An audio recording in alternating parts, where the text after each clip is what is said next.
caution.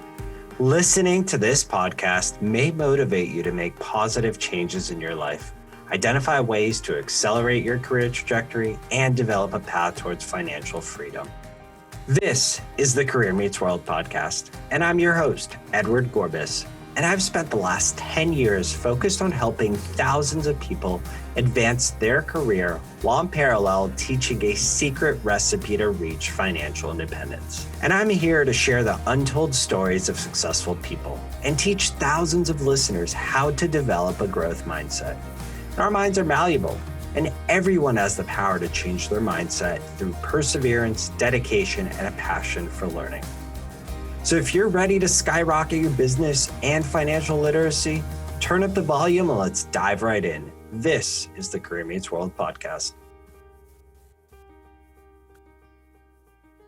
Welcome back, podcast family. I am so grateful that you have joined us here today. You're committed to learning and investing in your career. And with us today, we have a very special guest. Her name is Patricia Peyton, and she's dedicated her 30 plus year consulting career to helping people, to helping teams and organizations reach their next level of excellence and improve business results. And after serving as the chief design officer for a leading global sales training company, she established Sphere International, which provides consulting, training, and coaching in areas of leadership, sales, and communication. In addition, in 2012, Pat joined Companies in Motion as a director. And throughout her career, Pat has partnered with many of the world's leading organizations, including Google, Facebook, Cisco Systems, Shell, Liberty Mutual, and Morgan Stanley. And for Companies in Motion, she has created and delivered workshops on physical intelligence. And we're going to dive deep today on what that means. Pat has a degree in organizational behavior from Boston's Emerson College, where she currently sits on the board of trustees and has completed a postgraduate work in organizational communication and international business. She also has a background in dance, voice, and stage performance, including professional voiceover work. We're going to unpack so much with Pat today and specifically focus on what is physical intelligence, how you can start to implement this in your life, and give you a flavor of her most recent book, notably called Physical Intelligence. Welcome to the show, Pat. It is so nice to have you with us today. I am super excited to learn from you, share what you have accomplished in the world. First and foremost, how are you today? I'm doing great. And it's great to be here with you, Edward, too. Thanks for the opportunity. Of course. I love chatting with you, and I know that you're going to disseminate so much knowledge and wisdom that many people can benefit from right now. So I am very grateful that you've joined us, partly because I'm a big fan of bringing on other leadership coaches to the show to share their perspective.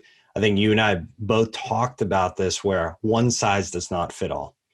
So it's imperative to get different perspective, different ideas, different mindset shifts. So let's start there, because there's a lot going on throughout the world right now. There's a lot of noise. And I know that you're working with a lot of organizations right now, and you're seeing a lot of different things from different lenses, which is an interesting place to sit. So I'm curious, at a very high level, what are you seeing right now from companies, and what are some of the biggest needs throughout organizations? Well, I think everyone would agree that there's a lot of uncertainty right now. So I'll describe the two hats that I wear every day. One is leadership and sales consulting, training, and coaching hat. And then the other is what we call physical intelligence. So I am the co-founder of a company that provides leadership, sales, and communications consulting, training, and coaching. And I'm a director in an organization that provides physical intelligence consulting, training, and coaching. And certainly there's an overlap, because physical intelligence is relevant for everyone, and the others are only relevant for people in those roles. So what we're seeing is so much uncertainty, and on the sales side, we can help them by helping shore up their skill set. In fact, on the sales side, we're seeing a huge focus on prospecting because everybody's pipeline is blown up, and also territory management because people don't know where to focus. If you haven't historically worked on territory management, then you really need it now. If you ever needed it, you really need it now. I think every salesperson needs it. I used territory management actively when I had a territory as large as this country in multiple industries and as small as one very large global organization. Either way, I needed to know where my money was coming from. I didn't want to guess, or as my partner always says, hope is not a strategy. So we're seeing an uptick in those areas of interest from the sales side. And then for leaders, from their perspective, they're really being tasked right now with supporting their teams because the teams are under a lot of stress, regardless of what kind of a team you're leading. People are feeling extra pressure. There's some people who are working harder than ever. In fact, there's research that tells us that there's been more productivity through COVID, but it's a small group that's doing more and the rest are doing less. So you have a group that's probably taxed with worry at home that's making them less productive. And then this other group that's working even harder that will be burning through their resilience and perhaps tipping into burnout, overdrive. If we're in overdrive for too long, then we go into burnout. So leaders need to understand how to support their team. So we're doing a lot of work around change leadership because of all of the uncertainty. We know there are going to be layoffs coming up. They always happen at the end of the year around holiday time, which is always, to me, tragic, but it's just the way it seems to happen in every organization or most. And so this year we know there are going to be more, as much as companies have tried to not lay off, they try to hold on to as many people as they can. So we're doing work around change leadership. And that's with the one hat, the leadership and sales training and consulting company. With the other hat, the physical intelligence hat, we're working with those leaders on how to read their teams and connect with their teams and provide resources to keep those teams resilient and strong and able to sustain that effort over the long term, because we're not coming out of this anytime soon. The workplace has already changed. It's going to continue to change. We don't even know for sure what it will look like when we come out the other side. So leaders have to be much more flexible. Teams have to be much more flexible, and they need more support. And I'll just say this last thing about support. We are seeing an increase in budgetary dollars going into well-being. And I think that companies have really missed the mark through the years. There's been a lot of great intention in providing expanded resources to individuals, but it's still up to the individual, the employee, to decide whether or not they're going to take advantage of those resources, almost like setting out a buffet, and then we get to choose which items we want to consume. If we know, and we do know, we have research to support that increased physical intelligence drives better business outcomes. Things like double-digit revenue growth attributed to a physically intelligent culture, increased operating efficiency, improved customer satisfaction and employee satisfaction scores, better reports from regulators, that's for a financial services company. All of those things really matter, and they matter even more in this environment with the economic uncertainty. But most leaders don't understand that by providing an additional level of care for well-being in terms of physical intelligence and actually making sure that everyone takes advantage of it, it's going to equate to stronger business outcomes instead of just leaving it optional. So that's a message that we've been trying to send, because to me, it's just a missed opportunity and so easy to fix. You're absolutely right. And I agree with you that there's so much more pressure today, both on leadership and the employees to operate on a different scale. And I know I just heard you say that what happens when we come out on the opposite side of this. I'm starting to look at this as it is the other end of it, that this may be the new norm. So part of our responsibility, especially as coaches, is to help people build that resiliency and help them adapt quicker than potentially their peers, their counterparts, other organizations. And I know you're keen on sharing this notion of physical intelligence, and it's so powerful, but I'd love to hear it from your words and your explanation of what it really means, what it entails, and how do people start operating through this new lens? Sure. Well, right now, there are literally hundreds of chemicals. These are neurotransmitters and hormones, and they're racing through each of our bodies in our bloodstream and our nervous system. And those chemicals largely dictate how we think, feel, speak, and behave. All emotions are chemicals. They're strands of neuropeptides, and they arrive at receptor cells, and that sets off a chain of events that leads us to feel frustration, happiness, sadness, whatever emotion it might be. Most people operate at the mercy of those waves of chemicals. We experience thoughts, reactions, and emotions without realizing that we can strategically influence the balance of certain key chemicals through how we move, how we breathe, how we think, and how we interact with each other. So physical intelligence is the ability to detect and then actively manage the balance of those certain key chemicals. And if we do that well, we can achieve more, stress less, live and work more happily, be more motivated, more creative, uh, work with more energy over a longer period of time. So that's what we mean by physical intelligence. And it's less well understood, but it actually underpins our cognitive and our emotional intelligence. There are hundreds and hundreds of neuroscientific studies that support that. So and I think people just don't know about it, deeply at least, or they view it as fluffy. And that's why there isn't really a line item in a budget for physical intelligence training where there is for leadership training or sales training. So in fact, that's one of the reasons that for the other company where we teach physical intelligence and coach people on it, we wrote the book Physical Intelligence because it wasn't well enough understood. And that book was named, it won the Business Book of the Year award this year in the personal development category, and CEO magazine named it one of the top 5 books for mental health in the workplace. So, people are starting to become aware of it, but there's a long way to go. And yet these techniques are so simple and easy to incorporate in your life if you're aware of them.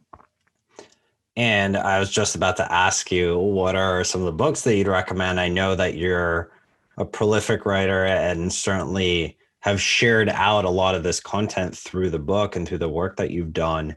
What are 1, 2, even 3 techniques that you would recommend just to any individual, whether you're an individual contributor or a leader listening to this right now? What are some things we could implement into our lives to help us have more energy and operate with this positive mentality rather than being a victim to a lot of the noise that penetrates our amygdala and ultimately causes the negative reactions that we often don't want to see, but don't know necessarily how to control? Exactly. Well, there are 4 elements in physical intelligence: strength, flexibility, resilience, and endurance. Strength is all about inner strength, confidence, resolve, appropriate risk taking, standing your ground, speaking your mind without threatening others or feeling threatened.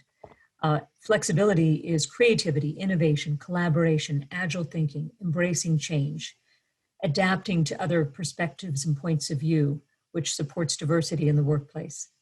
Resilience, just what you'd think, bouncing back from challenge, from setback, from crisis. And endurance is maintaining a sustained effort over the long term with patience, persistence, planning.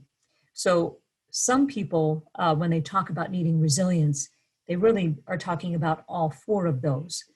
But we've broken them down into those 4 elements because there are different techniques and there's a different chemical story depending upon which of those you're focused on. So I view strength as foundational, kind of like the foundation of a house. If you're building a home, before you put the walls up, you need to put that foundation in place.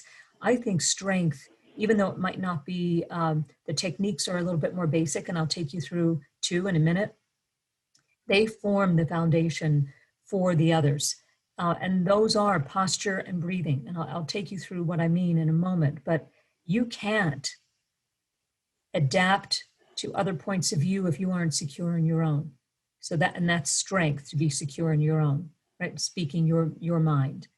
You can't bounce back from adversity and challenge if you don't have that core of inner strength. You can't sustain effort over the long term if you don't have that in place. So that's why I suggest that I'll give you those two techniques, that we start there. And from strength, you could go anywhere else. You can jump from strength to resilience or endurance or flexibility. You don't have to go in order, but I do recommend that you start with strength. So posture, I was an amateur dancer. I studied for 15 years. I was injured young. I knew I would never do it professionally, but it remained my first love. And I also have sung from, I think, the age of 6. So I was dancing from 5, singing from 6. I've done voiceover work in even beyond. I learned it during my undergraduate mass communications training, but I've worked as a voiceover artist all through the years. So both of those things and stage performance provided me with techniques that I didn't even realize not everybody would learn, So if you had a mother anything like mine, you don't need to have danced, because she also was focused on posture. But the kind of posture I'm talking about, I'm going to push my chair back a bit because I have to sit on the edge of my seat. But you want to sit with your feet flat on the ground, hip width apart, or stand. But I'm going to stay seated, so I stay in frame. And keep your shoulders, back and your head up.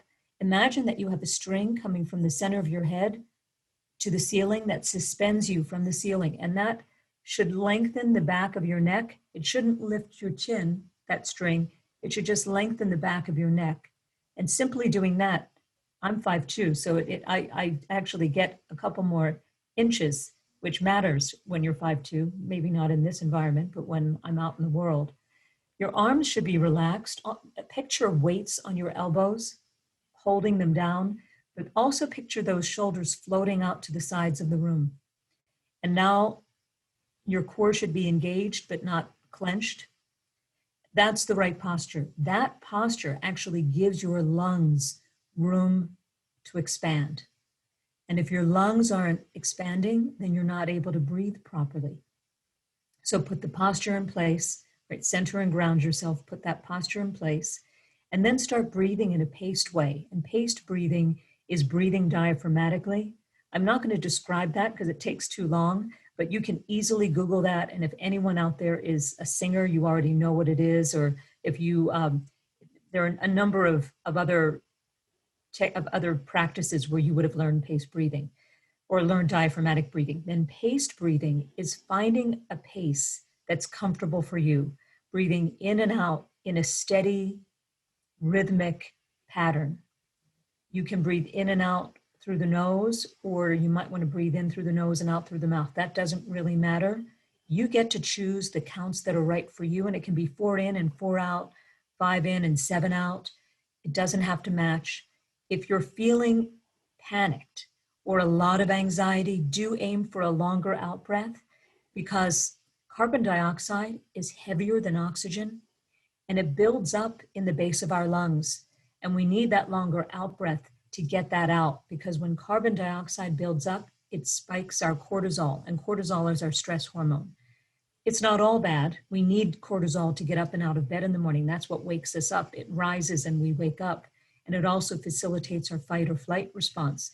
But when it gets too high, then our stress levels increase. And that can tip us into overdrive and then burnout, and creates a toxic environment in our body.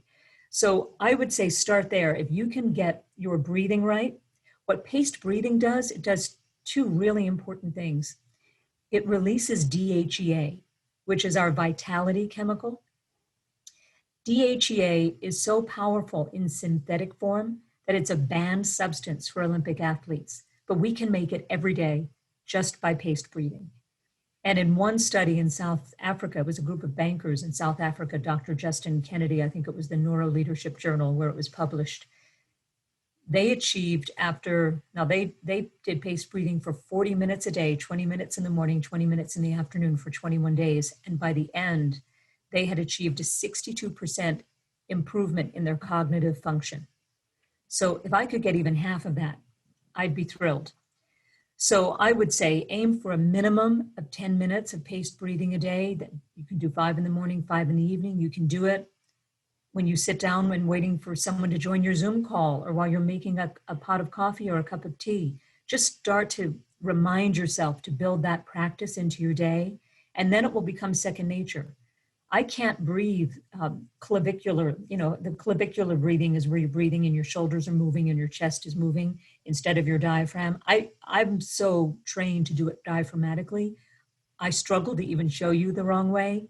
And the same thing will happen with your paced breathing. It will become muscle memory of a sort, and that will just be the way that you breathe. So those two techniques, Edward, are the root of inner strength, and they get that chemistry of confidence where it needs to be. Wow.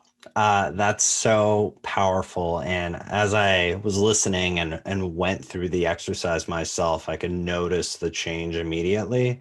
And breath work is something that I continuously implement and practice in my life. And if you're listening right now, highly recommend to go back just a few minutes and re-listen to that and go through the exercise right now, because it's so valuable. And what's interesting is that oftentimes we forget that we could survive months without food, probably weeks without water, but only a few minutes without our breath.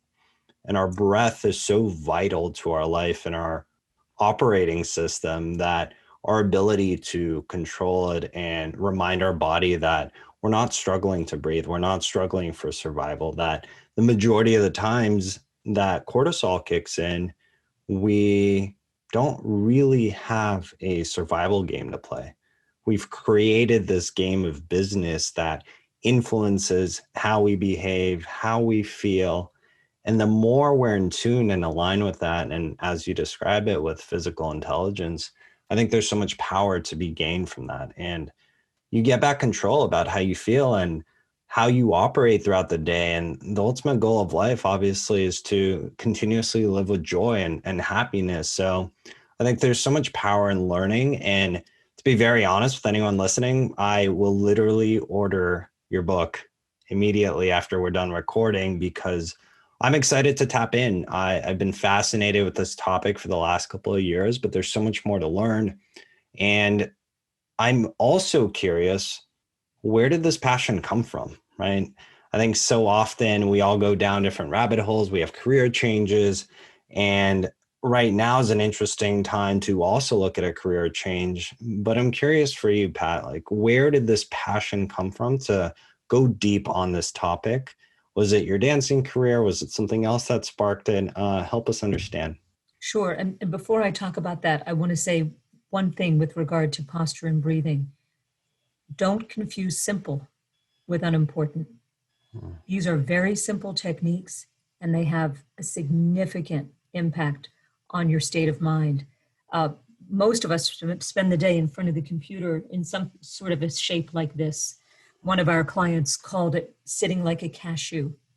And what that does, and it's such a great visual that I'm using it all the time to describe this pose where we're hunched over our screens with our head jutted forward, and that actually puts us in the position of defeat. Sitting like that changes your body chemistry, no matter how you're thinking. Simply sitting like that changes our body chemistry.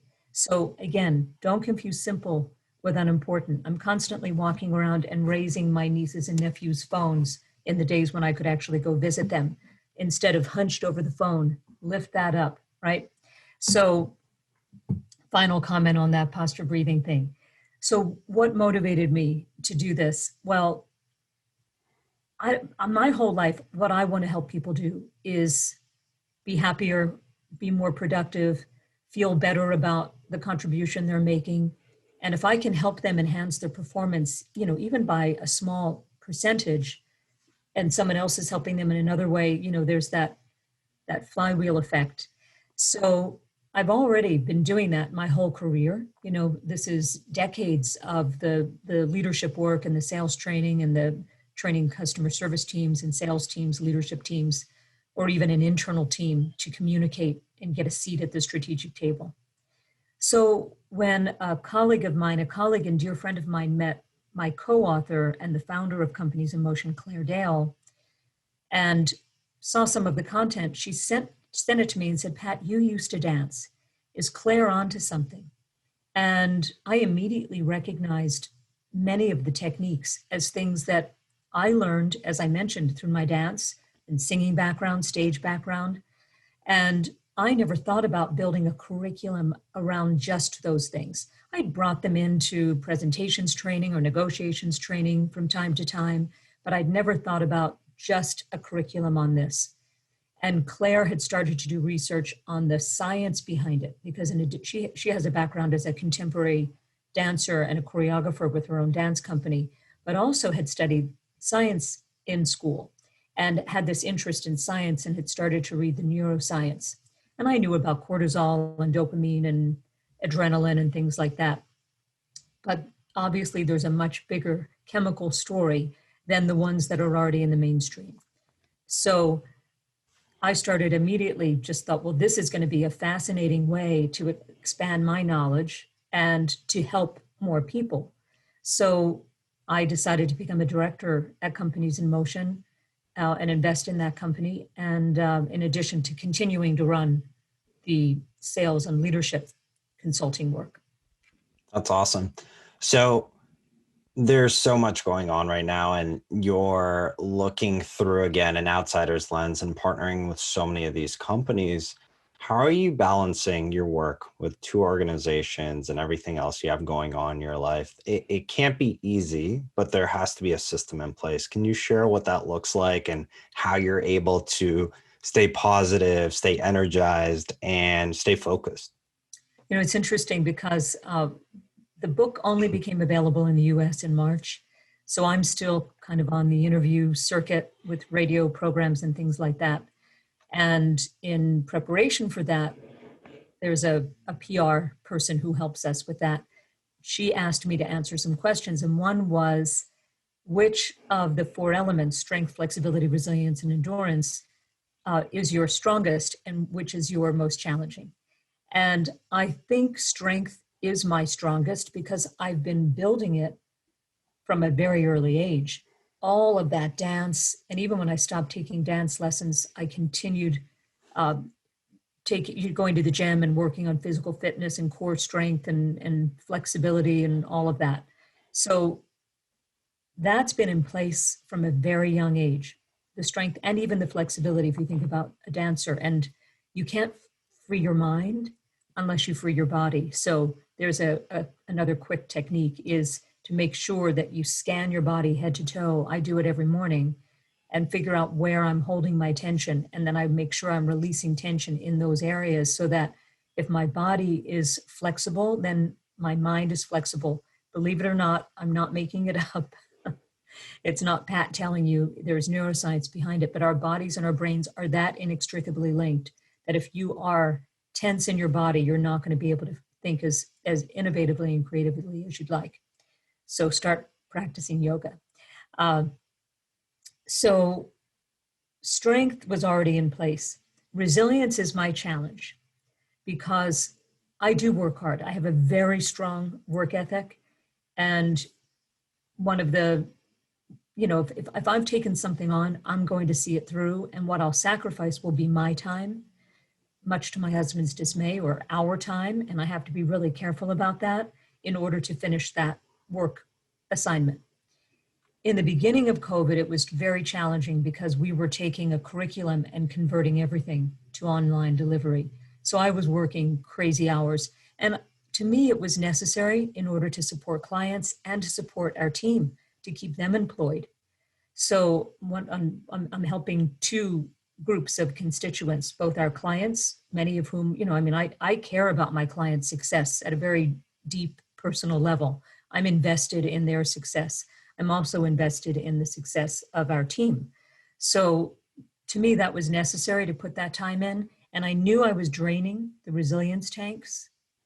But because I'm aware, I also would make sure to refill them at every opportunity. So if I worked until 2 a.m. or even 3 a.m, I would just say to John, my husband, I'm not setting an alarm on Saturday or Sunday. And I would just sleep as long as I could, because it's not that difficult to rebuild our resilience.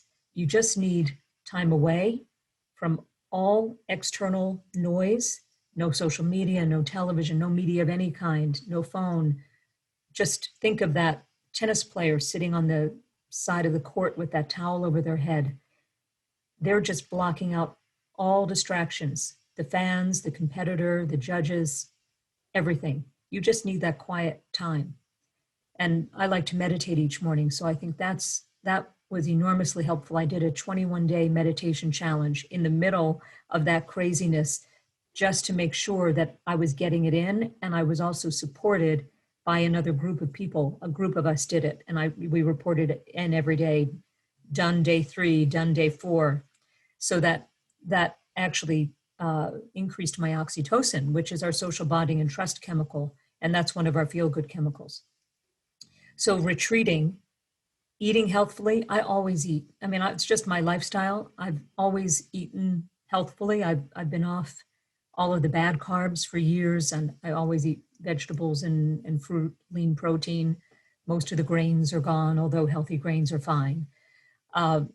Limit sugar and alcohol. That's just my way of life. I've been off caffeine for probably 20 years. So that was already in place. That builds your resilience. And then sleep, as I said, is another key for resilience. And if I wasn't getting it day in and day out, I was making sure I got it on the weekend, or I just pay really careful attention. And there were days where I would hit a wall at 3 p.m. or at 5. Those are the 2 typical times. And I would literally just take a nap. I would just say, all right, my brain isn't functioning the way I need it to. I'm going to stop. I try not to book too much for me at the end of the day, so that I know I have, first of all, I have time to write. I spend so much time writing. I need blocks of time to do that. And because I'm in Arizona most of the time, and in the summer we're on Pacific time, most of the world's ahead of us, so we can keep those afternoons pretty clean. And then the last one is treat. We need to reward ourselves. So to build resilience, we need to reward ourselves. So I treat myself to one small square. You're in San Francisco in the Bay Area, right? One small Ghirardelli square at the end of the day. So I don't have the whole bar. I have one square. And that actually is another way to get serotonin, which is our happiness chemical. My personal favorite way to get serotonin is through high quality dark chocolate. It has to be 70% or more. But I build that into my schedule. So that's all baked in. So even if I empty those tanks a bit, I'm topping them up. And then if I'm not as busy, I'm spending even more time making sure I'm refilling those tanks. It's just a way of life for me. So I don't know if I'm giving you any great insight, but that's exactly how I do it. Hey there, listeners. I just wanted to pop in and let you know that as a part of Career Meets World, I am now taking on exclusive one-on-one clients who are hungry leaders or entrepreneurs and want to learn how to succeed under immense pressure. I believe that being an effective business leader is equal parts understanding your subconscious and developing and executing a personalized growth plan. These two aspects continually build upon each other, and my coaching practice is designed to amplify your confidence levels and provide you a toolkit to thrive in any situation. Career Meets World is the ultimate achievement partner, and we support our clients with an always-on approach. So if you're ready to unleash your wildest leadership potential and take control of your success, find Career Meets World or me personally, Edward Gorbis, on LinkedIn and shoot me a short message about your goals with the title, Let's Start. And now it's time to get back to today's episode. It's powerful insight, and one that I hope resonates with a lot of people. The analogy that comes to mind, I've often used this with people on my team before, which is if you walk into a room and you have to think about that, there's so much going on through everyone's minds. So our responsibility is to drain their cup in order to be able to fill it back up. We do the same thing with ourselves, right? There's so much that we take on every single day Plus, we're influenced by everything in our lives, whether it's people, let alone social media, and we're depleted. So those moments where you permit yourself to take a nap or sleep in on the weekends is vital for that resilience. And I think it's critical to take that away. And there's so much that you've shared right now that might be second nature to you now, but took a long time to build as practice into your life. What I find though, and one of the last things I do want to ask you, is that a lot of people play victim and they might fall into this complaining mentality. And 2020 has maybe given permission for people to continuously do that. But this is the new life and this is a new norm. So I think you and I both know that building momentum and taking small action is going to help you rebound and build that resiliency and hopefully project a brighter future for yourself. But what's your personal recommendation when you see people struggling or going through a difficult moment, whether they're in leadership again or in any other position? What do you typically say to them to get them to restart and reignite their engine?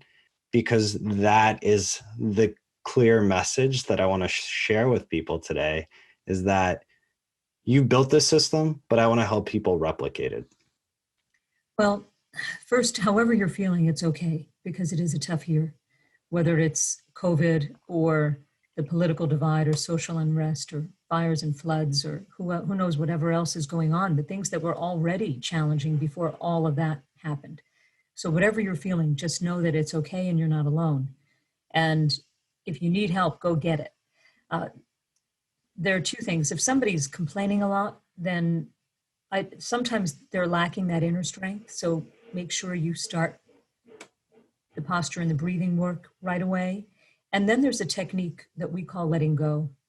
And letting go, if you're really, it's one thing to have a negative experience and to analyze it and learn from it and move forward. It's another thing to have it running around in your brain. That rumination to the extreme is negative. It's going to hold you back.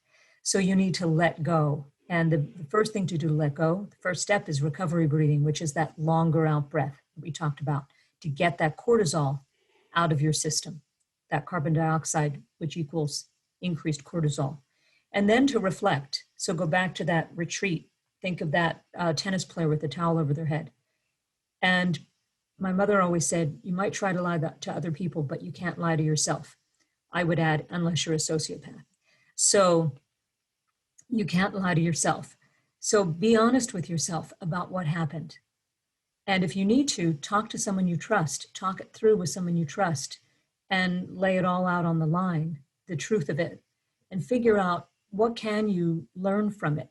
What can you take away? And while we can't control COVID, we can't control the wildfires, we can't control the political environment or the social unrest, we can control how we respond to it. And what are some steps that you can take in your own life to remain positive? There are three chemicals for optimism, are serotonin, oxytocin, and dopamine. And there are very specific ways that you can boost all of those. Serotonin, I already told you about the chocolate, but you can also just smile at yourself in the mirror. I do it when I brush my teeth. That's part of my morning protocol. I give myself a nice shot of serotonin in the morning. When I brush my teeth, I get that other shot at the end of the day with the chocolate. Hopefully I get more throughout the day. And if you're on a call like this, turn on your camera and use the camera in the computer instead of looking at the person's image on the screen. And that will give the other person a shot of oxytocin. And if you get that eye contact back from them, it gives you oxytocin. If they smile back at you, it also gives you dopamine. So smiling, again, don't confuse simple with unimportant. Smiling at yourself, smiling through the camera lens is going to get all of those feel-good chemicals in place. Or just take a walk in your neighborhood or through the house, or look at something beautiful in art or nature. You're going to get a boost of dopamine. You know, it's better than playing, we also get dopamine if we eat an entire bag of chips or a pint of ice cream, or we kill 2 hours playing some game on our phone. That kind of dopamine you might want to take a break from, but there are good ways to get dopamine. So I think you have to just take responsibility for your own state of mind. There's it's an internal versus an external locus of control. If you have an internal locus of control, you believe that you can impact your circumstances. If you have an external locus of control, you're the victim, and oh, poor me, and these things are happening to me. And if you're leading a team where you have people like that, then that's a coaching opportunity for you to help shift them from that external locus of control to internal. And if you are somebody like that, it's going to be a very long and weary road if you can't shift to a more positive and optimistic outlook. That doesn't mean we can't complain ever. Of course, we all have to. In fact, all emotions need to be expressed. If they aren't, that creates a toxic environment. And a negative emotion that isn't expressed is like the wrong key being stuck in a lock in our body. And it creates that toxicity. So you do need to get it out. But we also do need to actively work on optimism. We just started reading about something called irisin, which is a hope molecule. And when I have more information about it, I'll send it to you, Edward. But isn't that fascinating? There's actually a hope molecule. And we were looking forward to bringing information about that out to everyone. So to me, I need optimism almost as much as I need air. So I struggle. In fact, in my coaching even, I struggle with someone who's always negative because it's so different than my day-to-day experience.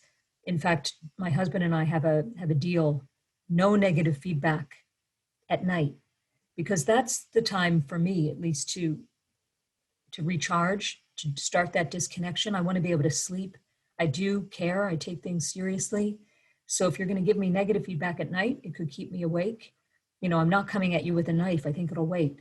So tell me on Saturday or Sunday afternoon, and then I can process it. I'm in a better place. So you might have to have a conversation to set some boundaries if there are people around you who are creating that negativity and they're old enough. You have young children, it's different. But if they're old enough, then you should be able to put some ground rules in place to minimize that. And if it's work, then talk to your manager and explain how you're feeling. Not all of the leaders out there understand that they need to be paying extra attention and looking for signs of burnout in people.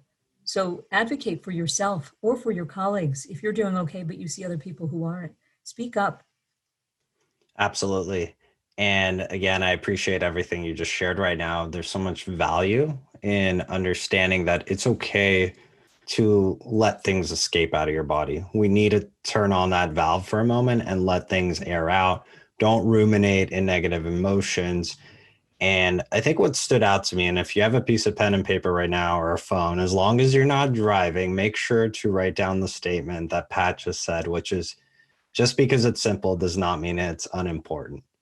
And there's so many little things in our lives that can actually quickly, positively impact how we operate, how we feel. And we have to take notice of that and gain that self-awareness, because everyone listening, and the purpose of this podcast is to inspire and motivate. And the reality is everyone listening has the potential to do something incredible. So take Pat's advice, read her book. Physical Intelligence is something that I'm looking forward to cracking open and introducing more information into my life that can hopefully help me and then help other people that I serve. But Pat, before we let you off the hook, like we do with all of our guests, we're going to put you through the hot seat. So I want to make sure that you're ready. Are you ready? I'm ready. I don't remember all the questions, but you did send them, so I'm ready. Well, these are off the cuff and they're personalized to you, because I think it's always fun to catch people off guard a little bit and see how they think. So, Pat, first and foremost, I love what you're teaching. I love what you're sharing with the world, and you're building it out right now. If you had an opportunity to go to Times Square and put anything on a billboard there in terms of a message to the world, what would you share? I hope it doesn't sound trite, but it's to love and accept each other, because I think that's the root of all evil right now, is the fear of the other instead of embracing our diversity. Absolutely. My next question to you, if I paid for an all expenses trip to Bali right now, and you can invite 3 human beings, dead or alive, who would you invite? Well, one of them is going to be my husband. Um, I have to invite Jefferson, the American Sphinx. I was obsessed with him as a child. I had a crush on him, in large part because in the book I had about his life at the age of 6, it also said he freed his slaves. Of course, I now know that he didn't. And that's one of the big things I want to talk to him about, because I know he had it in the first draft of the Declaration of Independence, and then, of course, had to pull it out in order for the South to stay in and to sign. But I really do want to understand, and he just had a brilliant mind, so he's a fascinating character.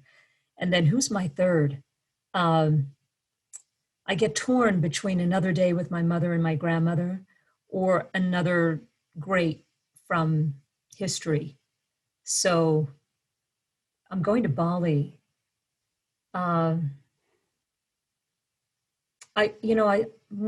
can't choose between mom and grandmother, but I think I have to go for one of them. We'll bring both. Yeah, rather than I've lived long enough that I don't need to bring Cleopatra or some other amazing character from history. I want to bring my loves, and interestingly enough, my first crush. So my first and my last crush, Tom and John, and then my mother and my grandmother. I love that. I would not have expected Jefferson, and you might be the only person that ever says that, but I like the insightfulness there. The last one for you is, I know you are an avid learner, and if you had the opportunity to only read one book for the rest of time, what book would that be? Oh, that question kills me. I have a problem with shoes and books. I do not have enough room for either. And I've gotten the shoes under control, especially during COVID. And my husband bought me a Kindle because he said there is no more room for shelves in this house. They're like friends that I collect around me. So I need something with variety. I probably would bring a book of world poetry, because then I could find something for any mood. I like that. I also appreciate the fact that your husband was insightful enough to buy you a Kindle so you can collect all those books. You survived the hot seat, no surprise. You had solid answers. And Pat, I am so grateful for you joining us today and sharing so much of your knowledge. You're a compassionate human being. You're insightful. You're aware. You're caring. And you want to see as many people succeed as possible. So I want to make sure that people are able to connect with you and stay in touch. What would be your recommendation for the best way for them to reach out if they're interested? Sure. I'm on LinkedIn at Patricia Peyton. That's Peyton. And on Twitter at Peyton_Patricia. And you can reach me via, you can go to companiesinmotion.com for physical intelligence. Join our community. We send tips out every week. Or to Sphere International, which is SPHEREINTL.com for the sales and leadership work. So plenty of ways to reach me. Awesome. And I will make sure to share all of that contact information in the show notes. Thank you so much. And as we always say at Career Meets World, go unleash your wildest potential. Thank you so much. Thank you, Edward. And I love that tagline. Hey, thanks so much for listening to the Career Meets World podcast. I would love to get to meet you. There are a couple of ways we can connect. You know I love my LinkedIn. Simply search for Career Meets World or Edward Gorbis and feel free to connect. Second is via Instagram at Career Meets World. And third is through our website. I have a special spot for you full of fun, free resources.